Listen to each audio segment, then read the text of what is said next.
મનપામાં fix પેના સમયગાળામાં ઘટાડો કરવામાં આવ્યો છે। ફિક્સ પેનો સમયગાળો 5 વર્ષથી ઘટાડી 3 વર્ષ કરવામાં આવ્યો।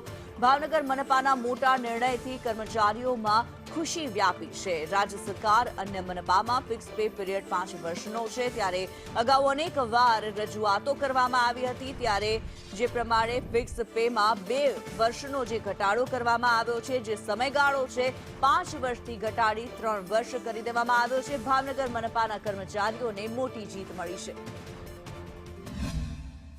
અને તમામ કર્મચારીઓની માંગણીને ધ્યાને લઈ ફિક્સ પગારના અને કમિશનર શ્રીએ હકારાત્મક વલણ અપનાવી અને 5 વર્ષના બદલે 3 વર્ષનો ફિક્સ સમયનો પગાર ગાળો કરવા માન્ય સ્ટેન્ડિંગ કમિટી છે ને સમક્ષ દરખાસ્ત રજૂ કરેલ, જે દરખાસ્ત માન્ય સ્ટેન્ડિંગ કમિટી દ્વારા ઠરાવ નંબર 21 લઈ અને આજે જે સ્ટેન્ડિંગ કમિટી હતી એમાં સ્ટેન્ડિંગ કમિટીના ચેરમેન અને સૌ સભ્યોએ અને સૌ સાથે રહેલા અધિકારીઓ એક જ અવાજે આજે ફિક્સ પગારનો જે સમયગાળો છે એ ઘટાડવા એક બહુમતીથી સરસ મજાનો નિર્ણય કર્યો છે।